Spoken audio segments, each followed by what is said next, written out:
Alhamdulillah wassalatu wassalamu ala Rasulillah sayyidina wa maulana Muhammad ibn Abdullah wa ala alihi wa sahbihi wa man da'a bi da'watihi wa istanna bi sunnatihi ila yaumi liqa'i rabbih. Man shalla subha fi jama'atin, siapa yang salat subuh berjamaah, fa ka'annama shalla al-laila kullah, maka dia sama seperti salat sepanjang malam. Man shalla subha fi jama'atin, siapa yang salat subuh berjamaah, kana fi zimmatillah, maka dia sentiasa dalam lindungan Allah Subhanahu wa taala. Man shalla subha fi jama'atin, siapa yang salat subuh berjamaah, thumma qa'ada yadhkurullah, selepas itu dia tetap duduk di masjid berzikir mengingat Allah hatta tatlu'a syamsu, sampai terbit matahari. Thumma yusalli rak'ataini, kemudian dia salat sunat 2 rakaat, salat sunat isyraq. Kanat lahu ka'ajri hajjatin wa umrah, dia dapat pahala seperti haji dan umrah, tamah, sempurna. Hadis riwayat Imam At-Tirmidzi, hadisnya hadisun hasan. Mudah-mudahan kita istiqamah salat subuh berjamaah. Saya dimaklumkan katanya masjid kita yang cantik dan indah ini setiap subuh memanglah ramai seperti ini, betul? InsyaAllah. Tajuk kita fitnah akhir zaman. Fitnah bahasa Melayu artinya tuduhan tak ada bukti, tohmah sebenarnya. Fitnah dalam bahasa Arab, coba kita tengok dalam Al-Quran. A'udzubillahi minasyaitonirrajim. Wattaqu fitnah alladzi la tusibanna alladhina zalamu minkum khassah. Takutlah kamu kepada fitnah yang dia tidak akan menimpa kepada kamu yang zalim-zalim saja. Makna fitnah dalam ayat ini bukan fitnah tuduhan tanpa bukti tohmah. Fitnah dalam ayat ini artinya seksa, azab. Lalu kemudian dalam ayat Al-Quran yang lain pula disebutkan Allah Subhanahu wa taala, laisa alaikum junahun an taqsuru minas salati in khiftum ayyaftinnakumul ladzina kafaru. Kamu boleh mengqasar salat kalau kamu takut terkena fitnah. Kamu boleh mengqasar salat ketika dalam keadaan musafir, perjalanan panjang, takut diseksa oleh orang kafir musyrik. Kamu boleh mengqasar salat supaya jangan terlalu lama berhenti dikejar musuh. Maka yang 4 rakaat boleh kamu buat 2 rakaat. Fitnah di situ maknanya bukan tuduhan tanpa bukti, tapi makna fitnah adalah seksa. Maka tajuk kita fitnah akhir zaman. Makna fitnah di sini bukan tuduh. Al fitnatu asyaddu minal qatl. Fitnah itu lebih kejam daripada pembunuhan. Bukan fitnah menuduh tanpa bukti, tapi maknanya adalah seksa. Orang yang terkena seksa itu lebih menyakitkan daripada dibunuh. Sebab bila dia dibunuh, sekali pancung mati, selesai. Tapi bila dia tersiksa, maka amat sangat menyakitkan. Itulah maka kata ayat Al-Quran, al-fitnatu asyaddu minal qatl. Fitnah lebih kejam daripada pembunuhan, seksa lebih menyakitkan daripada dibunuh. Kalau disuruh pilih seksa apa pilih bunuh? Dua-dua tak nak. Pilih bunuh. Bunuhlah aku. Bila ada orang diseksa, dipotong tangannya, dipotong kakinya, dipotong telinganya, dipotong hidungnya, disuruh pilih nak mana, atau potong kepala sekali. Baiklah potong kepala sekali, sebab dia tak merasakan seksa. Supaya kita faham tentang tajuk kita ini. Tajuk kita adalah fitnah akhir zaman. Jadi makna fitnah di sini bukan tuduhan tanpa bukti, tapi makna fitnah adalah seksa. Akhir zaman. Kalau ada akhir tentu ada awal. Ada setengah kelompok mengatakan dunia ini tiada berawal, tiada berakhir. Kata dia dunia ini qadim, sama seperti Allah Subhanahu wa taala. Kalaulah dunia ini qadim, tentu ada 2 yang qadim, ada 2 yang kekal abadi. Maka orang yang mengatakan alam ini kekal, tiada berawal, tiada berakhir, dia sudah syirik. Syirik maknanya mengatakan ada 2 yang qadim. Allah tiada berawal, tiada berakhir. Dunia tiada berawal, tiada berakhir. Siapa yang mengatakan alam ini tiada berawal, tiada berakhir, maka dia syirik. Orang yang syirik maka tidak diterima amalnya. La in asyrakta, kalau engkau syirik la yahbatanna amaluka. Kalau engkau syirik maka seluruh amalmu akan gugur, tak bernilai di hadapan Allah Subhanahu wa taala. Al-yawma uhilla lakumut thayyibat, hari ini dihalalkan bagi kamu yang baik-baik. Wa ta'amul ladzina utul kitaba halal lakum wa ta'amukum halal lahum, sembelihan orang Yahudi, sembelihan orang Nasrani ahli kitab halal bagi kamu. Bila kita pergi ke Europe, misal seumpama kita pergi ke Europe, sampai di sana kita tiada mendapatkan makanan kambing, kerbau, sapi sembelihan orang Islam. Dulu kata pensyarah saya masa belajar di Maghribi, kata dia dulu ambil master di UK. Waktu itu susah nak mendapatkan sembelihan orang Islam, maka dia cari sembelihan orang Yahudi, ada tulisannya di situ kosher. Kosher macam label halal, tapi bukan punya orang Islam, punya orang Yahudi. Maka dia ambil daging yang ada tulisan kosher ni, dia potong kecil-kecil, dia masak, dia makan. Kami tanya, Syekh, kenapa makan sembelihan orang Yahudi?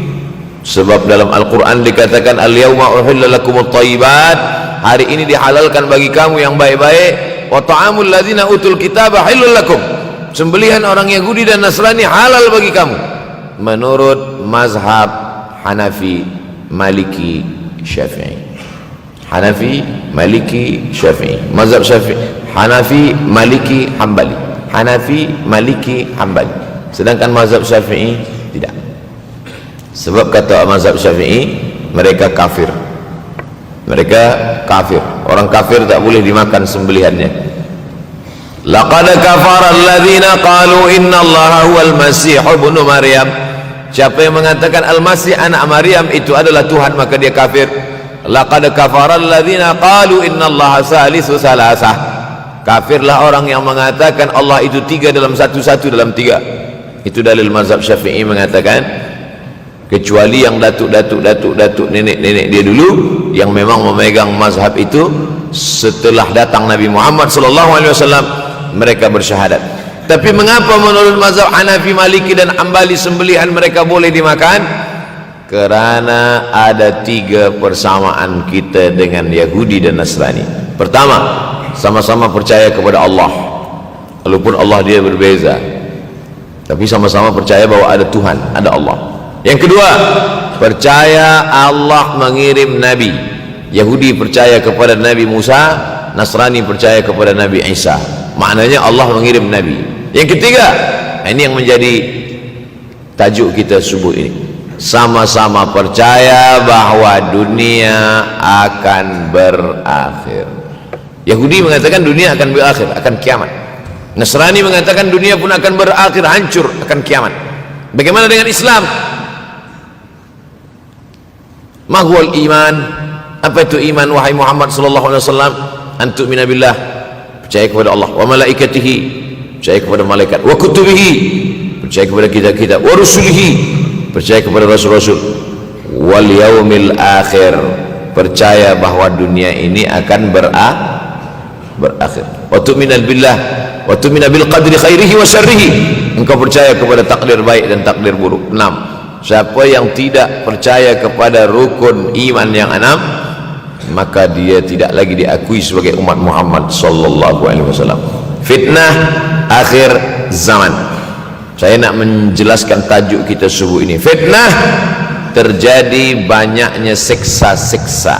Akhir zaman, di ujung zaman. Menunjukkan dulu ada awal zaman, sekarang ada akhir zaman. Ada awal masa dunia, kita sekarang sudah berada di ujung dunia. Manakala Nabi Muhammad SAW Isra dan Mi'raj, dia melihat dalam perjalanan Isra Mi'raj itu ada seorang perempuan tua yang sedang bersolek.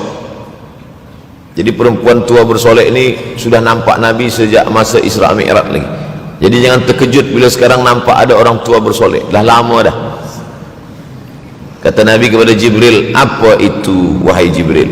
Kata Jibril, itulah dunia. Dunia sudah tua, tapi dia tetap juga ingin menampakkan dirinya muda. Dunia ini sudah tua, tak lama lagi akan hancur binasa. Idza sama'um fatarat, langit terbelah. Wa idzal kawakibun tasarat, planet-planet akan hancur berkeping. Wa idzal biharu fujirat, lautan akan meletup naik ke darat, hancur semuanya. Wa idzal quburu bu'athirat, dan kubur akan dibangkitkan. Semua yang ada di dalam tanah ini akan bangkit. Alimat nafsum ma qaddamat wa akharat. Kenapa tanah ini tidak bergulung? Kenapa tanah ini tidak bergoncang? Kenapa kulit tanah ini tetap stabil? Sebab ada pakunya. Seperti kertas yang ditempel di dinding, datang angin kencang, manakala angin kencang datang, kertas tak bergoyang sebab ada pakunya. Apa paku tanah ini?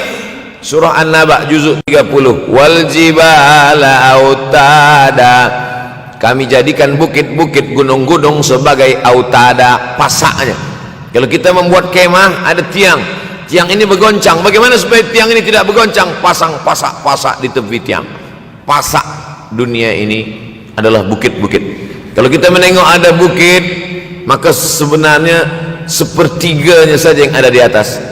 Bukit yang besar di atas itu sepertiga, 2/3 bukit terhunjam, tertanam ke dalam tanah. Wal jibala autada. Tapi sampai masanya nanti bukit ini akan tercabut. Wa takunul jibalu kal ihnil manfush. Wa takunul jibal, bukit-bukit kal ihni, seperti bulu kambing. Manfush, bulu kambing yang dihembus angin. Hebatnya ayat-ayat Al-Quran itu, Allah memilih kata-kata sesuai dengan keadaan. Sembayang malam berat, nak jaga tidur malam berat. Kata berat bangun malam itu mengucapkannya pun berat. Wa minal laili fatahajjad, tahajjad berat. Sebagaimana beratnya jaga tengah malam, begitu Allah pilihkan kata yang berat, tahajjad berat. Wa takunul jibalu kal'inil manfush. Wa takunul jibal, bukit-bukit, gunung-gunung yang besar, yang berapi, kal jibal, kal ihni, seperti bulu kambing. Manfush, nun berjumpa dengan fa mengeluarkan angin, shin pun menghembuskan angin. Ambil bulu kambing, letakkan di tapak tangan, kal ihnil manfush, sebagaimana terbangnya bulu kambing dari tapak yang dihembus angin, begitulah gunung-gunung akan tercabut. Kalau gunung-gunung yang besar, gunung yang dari batu, gunung yang berapi, yang mengeluarkan lahar, itu tercabut dari tanah seperti bulu kambing dihembus angin, bagaimana agaknya kita nanti? Tak tahu entah macam mana. Macam butiran debu-debu, macam butiran tepung yang dihembus angin kencang. Wataran nasa sukara, selepas gunung-gunung itu tercabut lalu tanah ini bergoncang, kau lihat manusia macam mabuk. Wataran nasa sukara, kau pandang manusia macam mabuk. Wa mahum bisukara, mereka tidak mabuk. Mereka berjalan bergoncang bukan kerana mabuk, walakin azaballahi syadid, kerana azab Allah itu amat sangat kuat. Oleh sebab itu dianjurkan membaca tafsir juzuk 30 Syekh Muhammad Abduh, tafsir Al-Munir, tafsir Al-Manar, yang ditulis oleh muridnya. Dia bagi tazkirah saja, dia tak ada menulis, tapi kemudian muridnya Rashid Ridha menulis. Itulah dia tafsir Al-Manar. Dia tidak memulai tafsir dari juzuk 1 Al-Baqarah, tapi dia mulakan juzuk 30. Sebab apa? Sebab mengkaji juzuk 30, amma yatasaalun 'anil naba'il 'azim alladhi hum fi mukhtalifun kalla saya'lamun, bercerita tentang hari kiamat. Orang kalau sudah bercerita tentang hari kiamat, datang rasa takut, datang rasa cemas, datang rasa khawatir, kita akan mati, dunia akan binasa, apa yang akan kita bawa? Selepas dia mengkaji juzuk 30, datanglah semangatnya, khusyuklah dia solat, datang semangatnya beribadah, datang hilang rasa cinta harta, dia akan berwakaf, berinfak, bersedekah. Maka fitnah akhir zaman ini perlu dikaji selalu supaya kita mendatangkan khusyuk dalam hati, takut dalam hati, ridha menerima keputusan Allah Subhanahu wa taala. Fitnah akhir zaman. Hadis yang saya pilih diambil dari kitab Sahih Al-Bukhari. Pendek saja, Sahih Al-Bukhari, tapi sebenarnya judul kitab ini panjang. Al-Jami' As-Sahih Al-Musnad Al-Mukhtasar min umuri Rasulullah SAW wa sunanihi wa ayyami. 7. Disebut dia Al-Jami' kerana dia mencakup 3 aspek: akidah, ibadah, akhlak. Al-Musnad kerana hadis-hadisnya bersanad dari Imam Al-Bukhari sampai ke Nabi Muhammad sallallahu alaihi wasallam, ada silsilah. Al-Mukhtasar kerana dia ringkasan 7.275 hadis sahaja, padahal hadis Nabi banyak, maka dia ringkaskan, dia kecilkan menjadi 7.275 hadis. Min umuri Rasulullah, semua perkara-perkara Rasulullah, wa sunanihi, kebiasaan-kebiasaan Rasulullah, wa ayyamih, hari-hari kehidupan Rasulullah SAW. Disebut Sahih Al-Bukhari. Bukhari bukan nama orang, Bukhari nama kampung, Bukhara, Uzbekistan sekarang. Nama dia Muhammad bin Ismail bin Ibrahim bin Al-Mughirah bin Bardizbah Al-Bukhari. Bardizbah datuk dia yang kelima mu'alaf masuk Islam, Majusi, penyembah api, dari Persia, Iran sekarang. Muhammad bin Ismail bin Ibrahim bin Al-Mughirah bin Bardizbah, 16 tahun berkeliling. 16 tahun berkeliling Makkah, Madinah, Syam, Suriah, Mesir, balik, barulah kemudian dia menyampaikan hadis-hadis Rasulullah SAW. 16 tahun belajar hadis, baru dia mengajar hadis. Kita sekarang 16 kali masuk, itu pun ada 2-3 kali tak datang sebab jam. Selepas itu nak mencuba mengajar hadis dan berkata, kalau Bukhari mengajar hadis, aku pun boleh mengajar hadis. Bukhari makan, aku makan. Bukhari minum, aku minum. Bukhari manusia, aku manusia. Bukhari mengajar hadis, aku mengajar hadis. Betul, tapi Bukhari mengajar hadis dari kepalanya, kita mengajar hadis dari laptop. Mati laptop, hilang hadis. Oleh sebab itu maka Imam Al-Bukhari, Masya Allah, tabarakallah, berapa hafazan hadis Imam Al-Bukhari? 600,000 hadis, 600,000 hadis. Lalu kemudian dari 600,000 hadis dia buang hadis-hadis dhaif, dia buang hadis-hadis maudhu', akhirnya 300,000 hadis. Dari 300,000 itu dia kecilkan lagi menjadi 7.275 hadis. Itulah yang dikaji oleh umat Islam dari mulai Maghribi hinggalah ke Semenanjung Melayu. Mudah-mudahan anak cucu kita ada yang menghafaz dan mengajarkan hadis-hadis Sahih Al-Bukhari, insyaallah. Diambil dari kita, diambil dari bab zuhurul fitan. Zuhur, muncul, tampak, datang. Fitan, jamak dari kata fitnah. Fitnah 1, 2 fitnatan, 3 fitan. Diriwayatkan dari as-sahabi al-jalil, sahabat yang mulia bernama Abdurrahman, ayahnya Sakhar, kampungnya Dus. Nama lengkapnya Abdurrahman bin Sakhar ad-Dusi. Kerana selalu membawa kucing dipanggil Abu Hurairah. Nabi memanggil dia, ya Abahir, wahai bapa kucing. Ya Abahir, wahai engkau orang yang selalu membawa kucing. Hatinya lembut, tak sampai hati dia menengok ada kucing tak makan, dia bagi makan. Abu Hurairah radhiyallahu anhu. Apa kata Abu Hurairah radhiyallahu anhu? Aku mendengar Nabi SAW bersabda, di antara tanda-tanda dekatnya hari kiamat itu adalah, dalam hadis ini ada 5. Yang pertama, yataqarabuz zaman. Zaman, masa, waktu makin pendek, makin singkat, makin tak terasa. Dulu nampak budak-budak, sekarang dah jadi mak budak-budak. Dulu nampaknya lama zaman masa ni, sekarang cepat saja. Dari pagi ke petang, petang ke pagi, pagi ke petang, petang ke pagi. Bahkan sekarang ada pula orang yang tak tahu petang, tak tahu pagi. Pagi tidur, petang tidur. Tak terasa saya ini sudah 8 kali datang ke Kuala Lumpur. Awal-awal sekali 2014, 2015, 16, 17, 18, 19, 20. Sudah kali yang ke-7. Saya datang setahun sekali saja, setiap bulan Februari. Bulan Februari datang. Rupanya dah yang ke-7 kali. Bulan Februari. Ini saya bagi tahu supaya kita semua faham. Saya datang bulan Februari, supaya tak datang balik, datang balik, datang balik, datang balik. Sekali datang dari tarikh 2 hingga 9, pusing, pusing, pusing, pusing, balik. Rupanya sudah kali ke-7, ke-8 kali datang menyampaikan tazkirah. Tak terasa. Dulu saya datang kemari belajar di UKM tahun 2003. Sekarang sudah 2020, 17 tahun. Tak terasa. Yataqarabuz zaman. Tanda-tanda kiamat, fitnah akhir zaman sudah dekat adalah yataqarabuz zaman, kata Nabi SAW. Waktu tak terasa, tak terasa dah engkau dah datang aja. Tak terasa waktu begitu cepat, engkau sudah datang saja nak menagih hutang, kata. Orang berhutang ni pun rupanya tak terasa juga orang datang. Yang memberi pinjaman pula terasa lama betul. Apakah beza antara 5 minit dulu dengan 5 minit sekarang? Sama.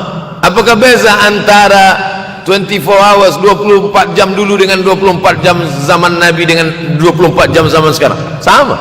Tak ada beza. Mataharinya sama, bulannya sama, buminya sama. Yang berkeliling mengelilingi matahari sama. Apa yang membuat berbeza? Apa yang membuat zaman itu yataqarabuz zaman? Ada hal-hal yang membuat kita sibuk. Dulu tak ada google.com, dulu tak ada Facebook, dulu tak ada Twitter, dulu tak ada BBM, dulu tak ada Instagram. Sekarang waktu habis. Bila kita tanya orang mana yang lebih lama, 5 minit atau 50 menit, semuanya sepakat mengatakan 50 menit lama, 5 menit kejap. Saya tanya 2 kali, pelajar-pelajar, penuntut-penuntut, mana yang lebih lama, 5 menit atau 50 menit? Semuanya berkata 50 menit lebih lama daripada 5 menit. Lepas tu saya balik, mana yang lebih lama? 5 menit menunggu azan maghrib bulan puasa, 50 menit status FB, Instagram. Oh, lebih lama 5 minit menunggu azan maghrib. 5 minit menunggu azan maghrib bulan puasa macam-macam mati jam. 50 menit hilang waktu tak terasa. Itu menunjukkan hadis Nabi itu, semakin saya baca hadis Nabi, makin kuat keyakinan saya, makin kuat iman saya, makin hilang keraguan saya bahwa yang berbicara ini bukan manusia biasa, tapi dia dapat wahyu dari Allah. Wa ma yantiqu anil hawa in huwa illa wahyun yuha, melainkan wahyu dari Allah Subhanahu wa taala. Yataqarabuz zaman, masa begitu cepat berlalu, tak terasa. Sebulan seperti sepekan, sepekan seperti sehari, sehari seperti sesaat. Akhirnya kita pun kehilangan waktu, habis. Saya Ustaz Abdul Somad, memang zaman ni tak terasa cepat betul. Rasa-rasa kejap dah bulan Ramadan, tak terasa baru saja Idul Fitri dah masuk pula lagi. Masya Allah, begitu cepatnya masa berlalu. Maka jangan sampai saya semakin saya baca hadis ni, semakin kuat keyakinan saya bahwa Nabi Muhammad sallallahu alaihi wasallam mendapat wahyu dari Allah Subhanahu wa taala. Semakin kuat keyakinan dan keimanan. Kenapa? Seandainya Nabi berkata zaman nanti di akhir zaman itu semakin cepat, semakin dekat, semakin berlalu tak terasa, tapi kemudian zaman yang kita lalui tak sama seperti yang dikatakan Nabi. Mungkin datang juga keraguan dalam hati, betulkah ini? Tapi ternyata 1441 tahun lampau, 1440 tahun yang lalu Nabi mengatakan, dan hari ini terbukti zaman begitu cepat berlalu. Masya Allah, tabarakallah. Hari inilah ditemukan internet, hari ini datang television, hari ini datang WhatsApp, hari ini datang yang melalaikan kita daripada Allah Subhanahu wa taala, sehingga waktu datang sembang-sembang, cerita-cerita, tengok ini, update ini, tulis ini, tengok ini, pandang ini, habis waktu berlalu. Padahal waktu inilah yang akan ditanya oleh Allah Subhanahu wa taala. 6 kali Allah bersumpah demi waktu. Terbit fajar, wal fajri wa layalin nashr, masuk waktu subuh. Was subhi idza tanaffas, masuk waktu duha. Wad duha wal laili idza saja, masuk waktu siang.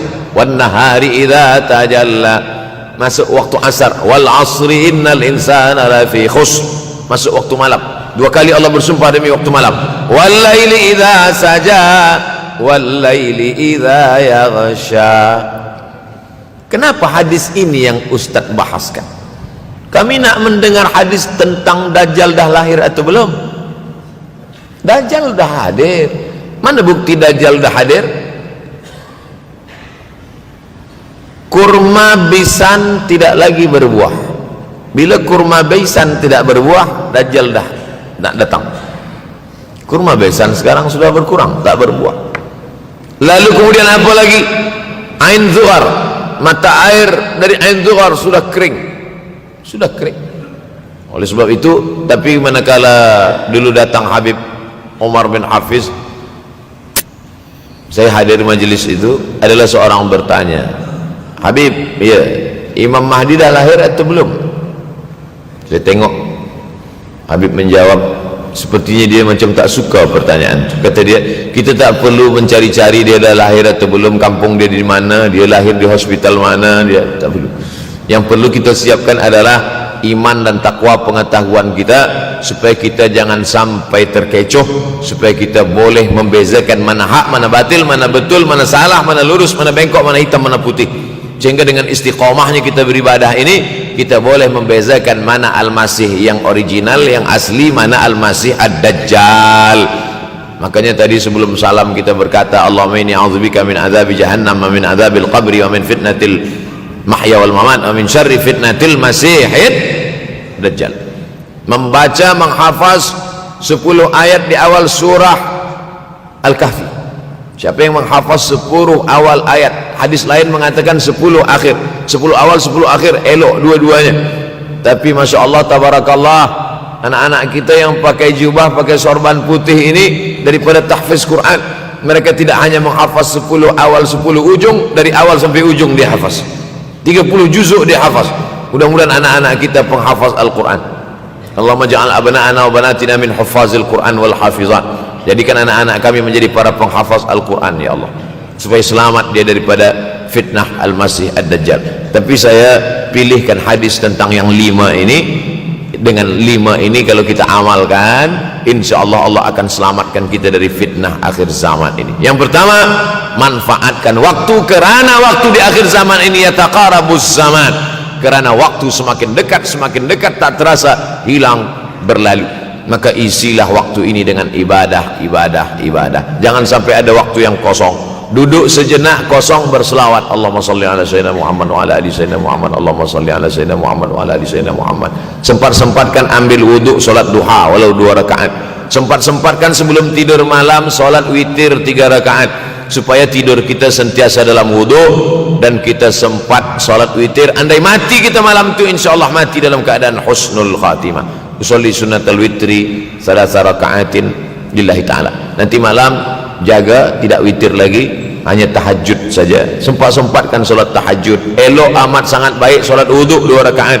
Usolli sunnatal wuduk raka'ataini lillahi ta'ala. Selepas solat wuduk, solat sunat taubat. Usolli sunnatat taubat raka'ataini lillahi ta'ala. Selepas solat sunat taubat, solat sunat hajat. Usolli sunnatal hajat. Selepas itu barulah solat sunat tahajud 8 rakaat. Nak tambah lagi 10, 12, 14, elok, tak salah, karena dia tiada batasan. Adakah sahabat Nabi yang melakukan ini? Ada. Qatadah bin Nu'man, dari selepas Isya sampai azan subuh. Imam Ahmad bin Hanbal, dari selepas Isya sampai azan subuh. Bahkan mereka menghatamkan Al-Quran dalam tahajud mereka. Maka bahkan ada imam yang disebut dengan As-Sajjad, kerana banyak sujud kepada Allah Subhanahu wa ta'ala. Kerana akhir zaman ini godaan begitu besar. Dulu orang tengah malam tahajud, jam 2 malam, jam 3 malam dia bangun, kerana dia membaca hadis sab'atun yudhilluhumullah, ada 7 golongan yang mendapatkan naungan Allah, yauma la dhilla illa dhilluh, hari itu tak ada naungan kecuali naungan Allah. Rajulun, ada seseorang, zakarallah, dia berzikir mengingat Allah, khalian, di tengah malam tak ada manusia, fafadat ainahu, menetes air mata. Maka yang pertama ini, jangan sampai kita kehilangan waktu, kerana waktu, al-waktu kasaif, waktu ini seperti pedang, illam taqta'hu qata'aka, kalau tidak kau patahkan dia. Kalau kau dapat pedang, patahkan, sebab kalau tidak kau patahkan, dia yang akan memotong engkau, mematahkan tulang-tulang engkau. Waktu ini kalau tidak kita manfaatkan, kita akan ditanya tentang waktu, kemana saja waktu yang sudah kau pakai. Inna sam'a, pendengaran, wal basar, penglihatan, wal fuad, hati, kullu ulaika kana anhu mas'ula, semua akan disoal, semua akan diminta tanggungjawab di hadapan Allah. Kemana waktu yang sudah aku bagi dulu engkau pakai? Yang pertama nanti ditanya, la tazulu qadama 'abdin yaumal qiyamah, kaki anak Adam tidak akan bergeser, tidak akan beralih dari tempat tegaknya pada hari kiamat, hatta yus'al, sampai dia disoal, sampai dia ditanya. La tus'alunna yauma idzin 'anin na'im, banyak yang akan ditanya nanti. Tapi Nabi bagi tahu di antara yang akan ditanya dari sekian banyak nikmat itu 4. Yang pertama, an umrihi fima afnah. Umur kemana engkau habiskan? Hari ini ada anak-anak muda belia umurnya 17 tahun.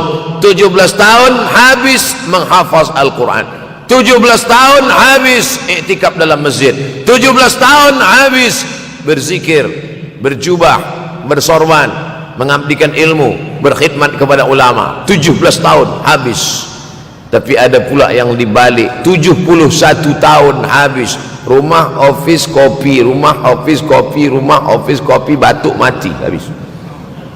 Apa yang dapat kita bawa menghadap Allah SWT? Yang pertama, yataqarabuz zaman. Yang kedua adalah wa yanqusul ilmu semakin berkurang. Kalau sudah ilmu berkurang, apa yang bertambah? Jahil. Kalau ilmu bertambah, jahil berkurang. Kalau ilmu berkurang, jahil bertambah. Mana ada orang jahil cakapnya didengar orang? Saya dulu awal-awal membaca hadis ini, wa yanqusul ilmu berkurang, jahil bertambah. Rasanya tak mungkin, tak logik, tak masuk akal. Mana ada orang tak berilmu cakap dia didengar? Sekarang baru saya faham. Dulu orang tak berilmu ditinggalkan orang. Sekarang orang tak berilmu asal dia pandai berbicara, dia akan didengar orang. Bahkan orang jahil pula punya channel. Apa namanya? Jahil.com. Orang jahil punya channel. Banyak pula follower dia daripada follower kita. Banyak pula viewer dia daripada viewer kita. Sebab apa? Sebab yang menyaksikan tiada berilmu, yang berbicara tiada ilmu. Oleh sebab itu maka kita galakkan menuntut ilmu di majlis-majlis ilmu.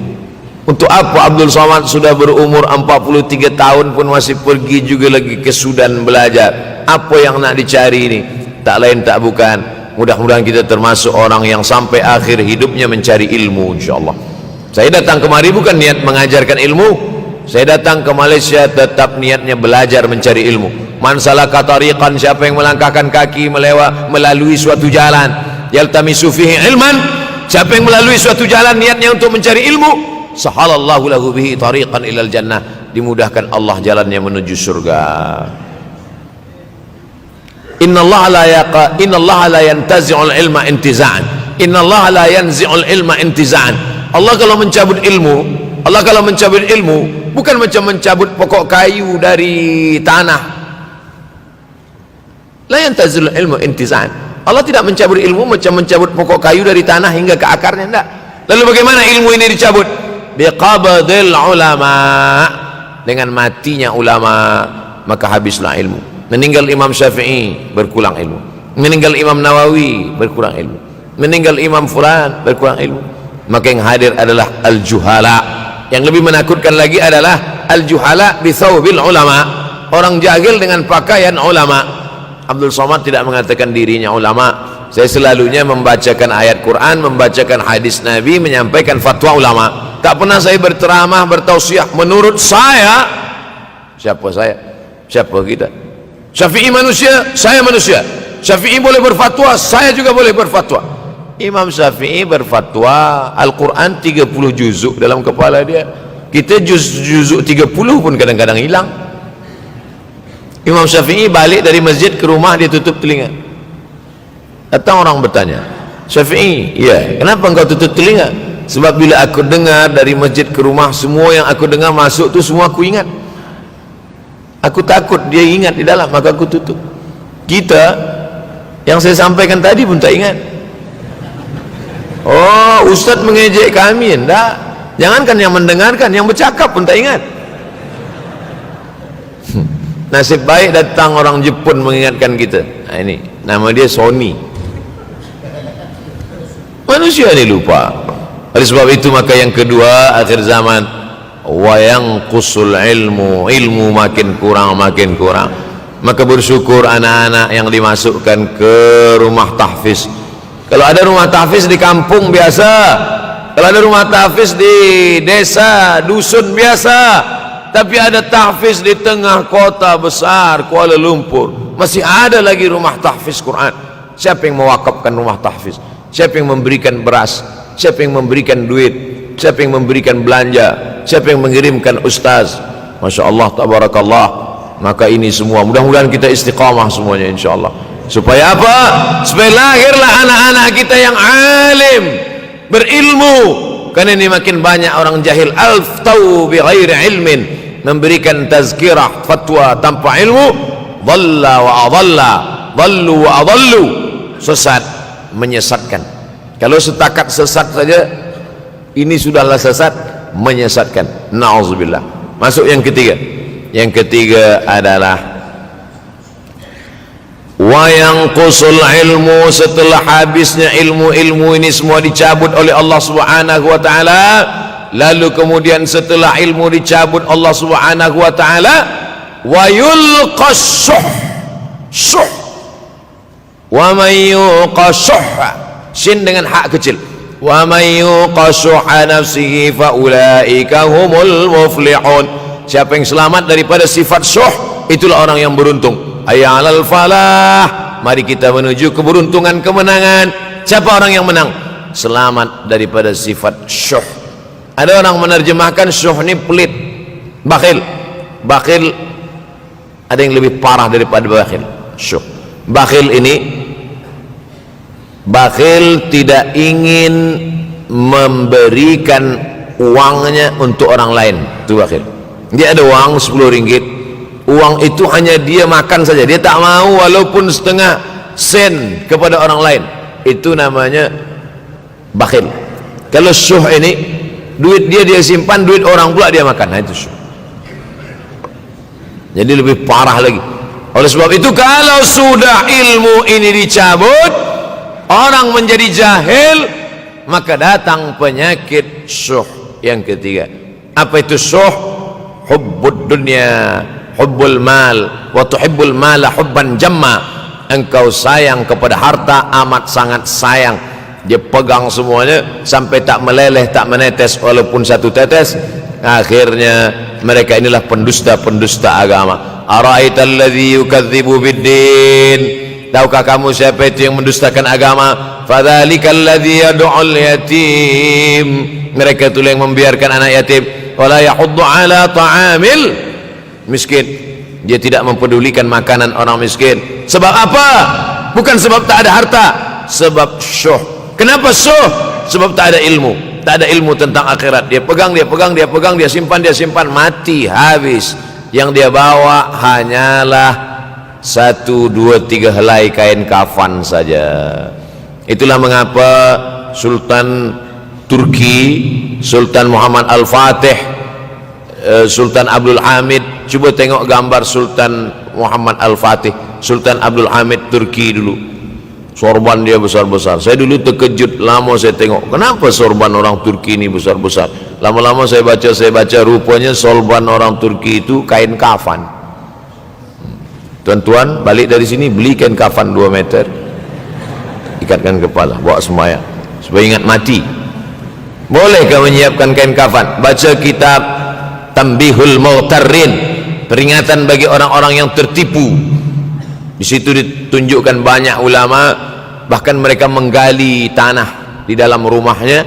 Malam-malam dia tahajud, selepas tahajud dia duduk di dalam tanah itu supaya terasa bagaimana rasanya mati. Gali tanah 2 meter, masuk ke dalam. Tapi kalau nak buat itu kita saja dengan Allah. Jangan pula, banyak juga orang sekarang udah gali tanah masuk ke dalam, streaming pula. Hai guys, nak rasakan mata, mana boleh terasa. Kita saja masuk ke dalam, rasakan macam mana rasa. Sebab kalau cakap saja, marilah kita ingat mati, takutlah kita pada mati, kita tak tahu bagaimana rasa mati. Kalau nak merasakan bagaimana rasa mati, nanti kalau ada orang mati meninggal dunia, masuk kita ke dalam, kita sambut jenazah, kita letakkan, kita duduk, rasakan. Ketika Fatimah meninggal, Fatimah emak Sayyidina Ali meninggal, Nabi masuk ke liang lahat. Masuk Nabi ke liang lahat, Nabi berdoa di dalam. Ketika Utsman bin Maz'un meninggal, Nabi masuk ke dalam, Nabi pegang jenazah Utsman bin Maz'un, meleleh air mata Nabi turun ke misai, turun ke janggutnya, turun menetes sampai ke bawah. Merasakan bagaimana rasanya di dalam. Dulu saya pernah berjumpa dengan seorang pemuda, telinga dia pakai anting subang, Lalu kemudian saya tengok banyak tato dia. Saya tanya, macam mana cerita awak bertaubat dulu? Mak saya meninggal, Ustaz Abdul Somad. Lepas tu saya tegak di tepi kubur. Macam ada yang menolak saya dari belakang, masuk saya ke dalam. Masa masuk itulah terasa sejuk di kaki, datang rasa takut saya.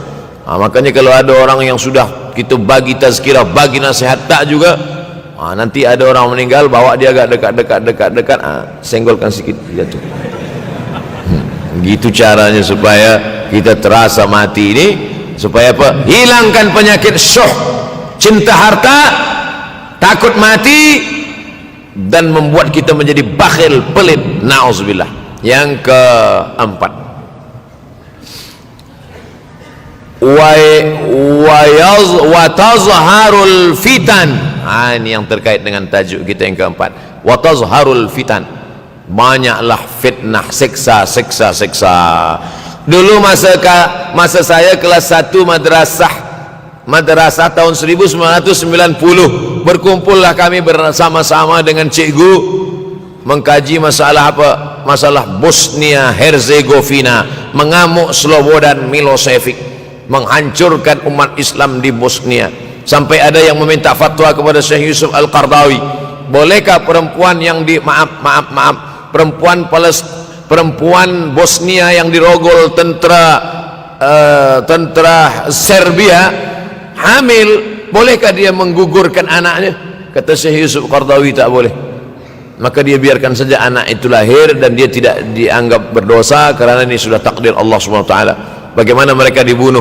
Maka makin banyaklah selepas Bosnia datang pula yang terjadi di Rohingya, di Uighur. Umat Islam berkumpullah presiden-presiden negeri Islam di Kuala Lumpur. Erdogan datang, kumpul semuanya membahas bagaimana nak menolong Muslim Uighur. Rupanya umat Islam pun tak sanggup nak menolong. Apa yang boleh dilakukan di Uighur? Berdoalah umat Islam. Rupanya Allah kalau mau menolong mudah saja Allah menolong. Tidak datang rudal skat, tidak datang tentera, tidak datang senjata, cukup datang corona, selesai. Allah Subhanahu wa taala, wa makaru wa makarallah. Mereka membuat tipu daya, Allah balas dengan tipu daya yang lain. In tansurullah, kalau kau tolong, ittaqu da'watal mazlum, takutlah kamu terhadap doa orang-orang yang teraniaya. Fa innahu laisa bainahu wa bainallahi hijab, karena di antara dia dengan Allah tak ada hijab sama sekali. Wa tazharul fitan, banyaklah fitnah. Yang terakhir, yang kelima, wa yaksurul haraj, banyak terjadi haraj, kata Nabi. Sahabat pun bertanya, ya Rasulullah, wamal haraj, apa haraj itu ya Rasulullah? Kata Nabi SAW, al haraj al qatlu, nanti di akhir zaman itu akan banyak pembunuhan. Dulu pun banyak juga pembunuhan, tapi tak banyak sekarang. Pembunuhan di Palestina sampai sekarang tak berakhir. Pembunuhan Rohingya tak berakhir. Pembunuhan di Uighur, pembunuhan. Dulu imam-imam masjid, imam salat tarawih dulu di Masjidil Haram, Allahumma ansuril Islam wal muslimina fi Palestin. Dulu satu aja. Selepas itu bertambah, Allahumma ansuril Islam wal muslimina fi Palestin wa Suriah. Selepas itu bertambah lagi, Allahumma ansuril Islam wal muslimina fi Palestin wa Suriah wal Yaman. Selepas itu bertambah wa Uighur, wa akhirnya wa fi kulli makan. Semakin bertambah. Oleh sebab itu maka ini di antara fitnah akhir zaman. Man lam yahtam bi amril muslimin falaysa minhum. Selepas kita kaji hadis ini, apa tujuan kita? Tujuan kita semakin menguatkan keyakinan, banyak-banyak beribadah, nasihatkan anak menantu, sahabat, jiran, tetangga supaya semakin istiqamah menjalankan syariat, rajin-rajin sholat berjamaah, banyak-banyak berzikir, hatamkan Al-Quran, banyak-banyak berinfak, banyak-banyak bersedekah. Andai mati kita, insya Allah mati dalam keadaan husnul khatimah. Saya dimaklumkan bagi tazkirah 40 menit saja. Tadi saya mulai pukul 7 kurang 10, sekarang sudah 7.32. Corruption 2 menit. Ustaz, ada seorang pakcik datang kepada saya. Dia suruh saya simpan duit dia. Alhamdulillah.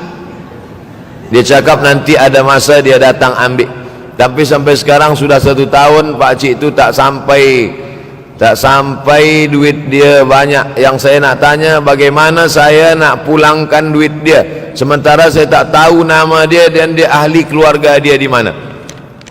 Akan datang, mana tahu datang lagi Pak Cik macam ni juga. Mana tahu macam ini, bukan dia tapi macam ini datang. Tanyalah nama dia, nombor telefon, IC anak dia. Tapi rasa-rasanya saya dah 43 tahun belum jumpa dengan Pak Cik macam ni lagi. Unik ni Pak Cik. Sebab apa? Ini terkait dengan masalah harta. Wadi'ah. Wadi'ah adalah barang yang kita titipkan, yang kita wasiatkan, yang kita pesankan. Banyak orang masalah harta ni susah. Menguji emas dengan api, menguji manusia dengan harta, dengan uang. Disitulah baru nampak mana kawan mana lawan kalau sudah terkait dengan benda, dengan materi, dengan harta, dengan duit, dengan uang. Oleh sebab itu maka tulis, ini barang dah jadi dah, lalu bagaimana? Kita tak tahu dia di mana, maka cari ahli warisnya. Ahli waris tak jumpa juga, balikkan kepada masalih ammah. Masalih ammah maknanya yang dipakai umat Islam secara umum, masjid, hospital, anak yatim, usia mas, fakir miskin, bagikan kepada mereka. Bila kita ada pinjam uang orang, selepas 10-15 tahun kita nak bayar, kita tak tahu dia di mana, anak cucunya pun sudah tak ada. Awak dah cari dia? Sudah Ustaz. Kamu dah cari anak menantu dia? Sudah. Di mana kamu cari? Di Google. Mana dapat? Carilah ke kampung dia. Tak dapat juga, maka diberikan kepada masalih ammah. Masalih ammah, kepentingan orang banyak. Kepentingan orang banyak, masjid, hospital, anak yatim, fakir miskin, orang banyak. Bolehkah saya bagi ke tahfiz? Boleh. Sebab tahfiz juga masalih ammah, orang banyak. Saya Fulan bin Fulan, sekarang sudah terjadi banyak tanda-tanda kiamat kecil. Apakah antara tanda-tanda kiamat besar dan amalan yang boleh? Di antara tanda kiamat besar, datangnya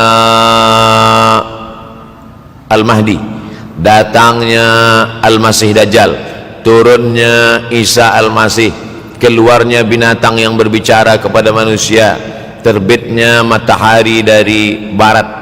Tanda-tanda besar. Kita tidak disuruh mencari-cari, menunggu-nunggu, menengok-nengok. Allah Ta'ala bagi tahu itu, Nabi bagi tahu itu supaya kita siap-siap. Kalau kita dibagi tahu kamu akan mati, Abdul Samad kamu akan mati, bukan saya nak cari-cari bila saya mati, lalu kemudian saya datang ke doktor, doktor tolong cek jantung saya, kira-kira tahun berapa saya mati. Bukan. Bila kita dibagi tahu kamu akan mati, maka yang perlu kita siapkan adalah bekal untuk mati. Begitu juga dengan kiamat ini. Dunia akan kiamat. Bukan kita cari tahu bila kiamat akan terjadi, tapi maknanya kita siapkan bahwa rumah kita yang besar akan hancur, bahwa kereta kita yang cantik akan hancur, bahwa kita pun akan hancur dimakan cacing tanah. Maka siapkanlah bekal untuk menghadap hari kiamat. Itu maknanya. Yas'alunaka 'anis sa'ati ayyana mursaha. Mereka bertanya kepadamu bila hari kiamat. Qul la ya'lamuha illahu. Yang tahu hanya Allah sahaja. Manakala Nabi sedang sampaikan tazkirah, ada seorang bertanya, ya Rasulullah, mata sa'ah, bila terjadi hari kiamat? Nabi tak ada jawab. Nabi tanya balik, ma'adatalaha. Nabi tak jawab. Ma'adatalaha, apa yang kamu siapkan untuk menyambut hari kiamat itu? Apa jawab dia? Hubbullah wa rasul, hubbullahi wa rasulih. Aku cinta kepada Allah dan Rasulullah. Kata Nabi SAW, cintamu kepada Allah dan Rasulullah SAW sudah menyelamatkanmu. Maka yang perlu dari pertanyaan jamaah kepada Nabi itu menunjukkan apa yang sudah kita siapkan untuk menghadapi hari kiamat. Ustaz Abdul Samad, saya nak bertanya, kita akan jumpa bulan Rajab dan Sya'ban. Puasa sunat apa saja yang dikerjakan di bulan Rajab dan Sya'ban?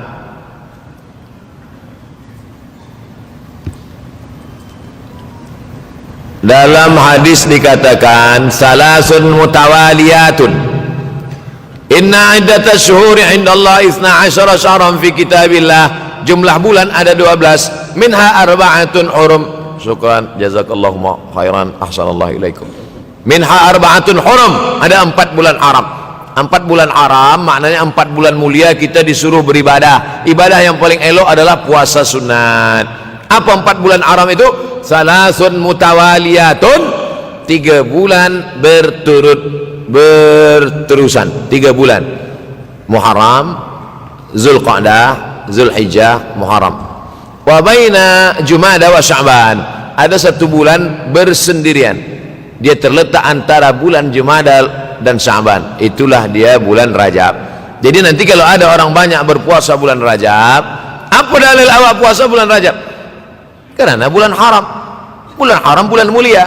Di bulan mulia paling bagus beramal yang mulia. Apa amal yang mulia? Puasa sunat. Bulan Sya'ban, Nabi paling banyak puasa selepas Ramadan adalah Sya'ban. Jadi kalau kita buat yang paling tinggi adalah Ramadan, di bawah Ramadan Sya'ban, di bawah Sya'ban bulan haram. Paling tinggi Ramadan, di bawah Ramadan Sya'ban, di bawah Sya'ban itulah dia bulan haram. Muharram, Zulqa'dah, Zulhijjah, Rajab. Nah, inilah puasa-puasa sunat. Sampai-sampai puasa bulan Sya'ban itu, apa kata Aisyah radhiyallahu anha? Kana Rasulullah SAW yasumu Sya'ban kullahu. Nabi pernah melaksanakan puasa bulan Sya'ban itu kullahu. Tapi bukan tiap-tiap tahun. Bukan maknanya tiap tahun Nabi bulan puasa Sya'ban itu full 1 bulan, tidak. Makna kullahu mu'azzamahu, sebagian besarnya. Makna kullahu, pernah 1 bulan Sya'ban dia puasa full, tapi tidak tiap tahun. Oleh sebab itu banyak-banyak puasa sunat ini elok. Banyak sekarang orang puasa tapi bukan lillahi ta'ala. Puasa nawaitu shauma ghadin, diet. Niatnya takkan Allah. Berniat puasa karena Allah, dietnya dapat. Berniat diet, Allah tak dapat. Oleh sebab itu maka luruskan niat. Innamal a'malu binniat. Apa doa untuk lembutkan hati seorang lelaki yang kita sayangi? Salat sunat hajat. Usolli sunnatal hajat. Hajatnya apa? Dalam hati. Jangan cakapkan di situ. Usolli sunnatal hajat, nak lembutkan hati si fulan. Sembayangnya di masjid pula, dengar kawan sebelah, siapa kata dia? Dalam hati. Allahu Akbar. Selepas itu di sujud terakhir, aqrabu ma yakunul 'abdu min rabbih wa huwa sajid. Seorang hamba paling dekat dengan Allah manakala dia bersujud. Di sujud terakhir itulah doakan. Ya Allah, lembutkanlah hati si fulan. Ya muqallibal qulub. Bolehkah kita berdoa menyebut nama? Boleh. Ada hadis Nabi doa menyebut nama? Ada. Allahumma a'izzal Islam bi Umarain. Ya Allah, kuatkan Islam ini dengan 2 Umar, Umar bin Khattab dan Umar bin Hisham. Boleh. Nabi ada menyebut nama. Oleh sebab itu maka doa. Pertama dengan solat hajat. Yang kedua dengan membaca Yasin. Kata Imam Ibnu Katsir, la tuqra'u fi amrin asirin illa yassarahu Allah. Kalau dibacakan pada perkara yang susah, maka Allah mudahkan. Yasin dibacakan pada perkara yang susah, Allah mudahkan. Ada orang yang susah mati, dibacakan Yasin, cepat dia mati. Yassarahu Allah, dimudahkan Allah Subhanahu wa taala. Maka dibacakan dia. Selepas membaca surah Yasin itu membaca doa, Allahumma inni as'aluka bihaqqi Yasin. Aku memohon kepada engkau dengan kemuliaan surat Yasin ini, tunaikanlah hajatku. Sebutkan apa hajat. Las. Bagaimana tanggapan Ustaz terhadap budak-budak yang dilarang dalam masjid? Budak-budak terbagi 2. Pertama budak-budak yang memayyiz. Yang kedua budak-budak yang sabi, belum sampai memayyiz. Memayyiz belum akil balik, tapi boleh membezakan mana baik, mana buruk, mana makanan, mana kotoran. Yang di bawah ni sabi, 1 tahun, 2 tahun, 3 tahun, 4 tahun, itu sabi. Sabi ini tak boleh membezakan. Bila kita suruh dia diam, awal-awal kita katakan gini, diam. Dia pula bagi tahu kita. Adapun yang sudah memayyiz 5, 6, 7, 8, 9, 10, ini dibawa ke masjid. Budak-budak kecil dibuatkan sopnya di belakang. Begitu dalam fatwa Syekh Atiyah Saqar dalam fatwa Al-Azhar. Lelaki khairus sufufir rijal, sebaik-baik sop lelaki di depan. Selepas itu budak kecil di belakang, baru perempuan. Kenapa budak kecil ini di belakang? Dua alasan. Yang pertama, dia menjadi hijab dinding antara perempuan dengan lelaki. Yang kedua, sebab banyak budak kecil ini yang wuduknya rosak. Sebab apa? Sebab dia belum berkhitan. Maka di ujung kulfah ada najis. Maka kalau dia diletakkan di saf, dia boleh memutus saf. Kenapa masa di Makkah tu banyak budak-budak kecil salat di samping ayahnya? Tak sama budak kecil di sana, budak kecil sini. Budak kecil sana 7 hari khitan. Tempat kita tak tahu di Malaysia. Tempat kami di Sumatera pun beza dengan di Jawa. Di Jawa budak kecil khitan. Kami di Sumatera budak kecil macam cuti sekolah umur 10 tahun baru khitan. Itu pun banyak juga tak khitan. Yang lain khitan dia lari pula. Oleh sebab itu maka yang belum berkhitan tu ada najis di ujung, atau dia sudah berkhitan tapi wuduk dia tak sempurna. Oleh sebab itu budak-budak kecil dibawa ke masjid. Kalau dia sudah boleh ditegah, boleh membezakan, memayis.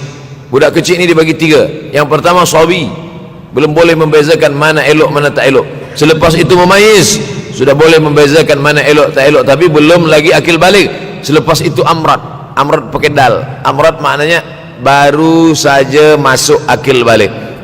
Kalau kita larang budak-budak ni di masjid,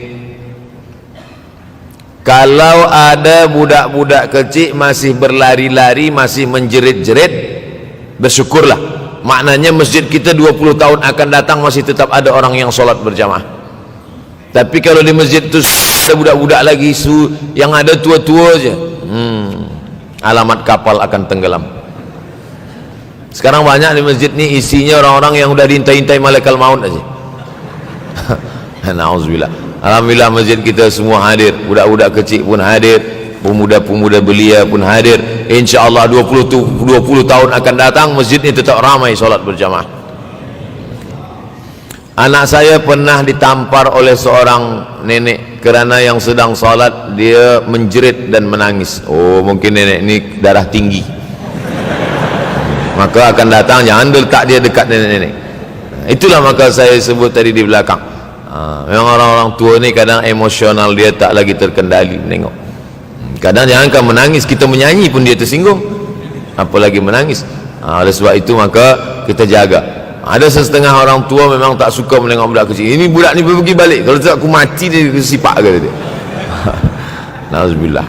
Jadi manusia ini kalau sudah 7 ke bawah, 71 ke atas, memang macam-macam akhlak, akal dia sudah dicabut oleh Allah. Mudah-mudahan yang kita inginkan. Makanya ada doa supaya jangan sampai an yuradda ila ardhalil umuri, jangan sampai aku disampaikan pada usia yang hina. Ada manusia ini usianya hina. Sebab apa usia hina? Wa man nu'ammirhu nunakkishu fil khalqi, siapa yang kami panjangkan umurnya kami kurangkan kejadiannya. Sudah sampai pada umur itu berkurang kejadian, kaki berkurang, mata berkurang, telinga berkurang, dan paling mengkhawatirkan adalah akal pun berkurang. Inilah termasuk akal berkurang. Dia tanpa budak kecil itu sebenarnya umur dia sudah hampir-hampir sama macam budak kecil itu juga. Mudah-mudahan kita diselamatkan daripada usia yang hina ini insyaallah. Di akhir majlis mari kita berdoa kepada Allah supaya kita istiqamah hingga akhir zaman, akhir hayat. Al-Azhiniyah Al-Fatihah.